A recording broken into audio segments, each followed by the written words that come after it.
Professor Shige sent me this movement. The arrows are showing that the Philippine and the Japanese are moving into the Pacific Basin, not as distinct from the Pacific Basin, subducting under it.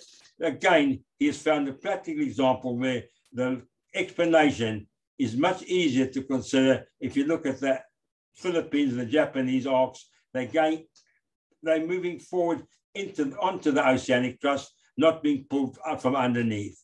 And for that, he produced this diagram he's allowed me to reproduce this for this talk. And there is his faulting, and the continental crust rides over the oceanic crust. This is an observation, a case point. And there he's got this information too from the National Oceanic Organization, which and together it looks very much like the explanation of the crust being pushed rather than the oceanic crust being pulled. Can give you a much better explanation of the movement of these two peninsulas, which were broken away from the main Eurasian plate when India smacked into it.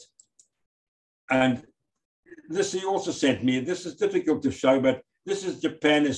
Comprises 4 islands. And this is, if I can get it working, it will be the video showing what happened at the earthquake 11 years ago. So we'll try and switch this earthquake on now and see if I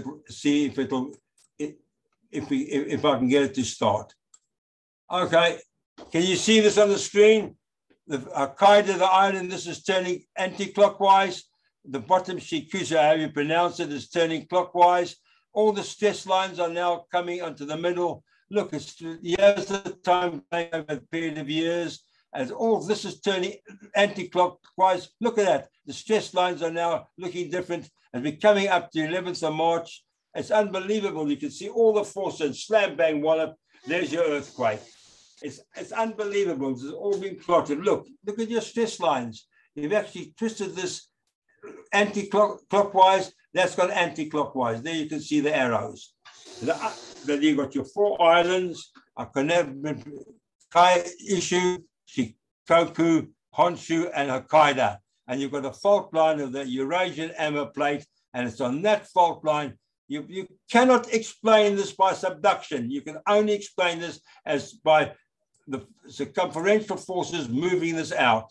So if we go on to this again, it's no different to if you smack a piece of metal into a shape, this side would come up and that side would come up. It's exactly what happened with those islands. This is a downward force, a circumferential force is pushing this forward. And so this makes a more logical argument. They're starting again. You may be able to see this fantastic video. Bang, coming, there it goes. There she blows.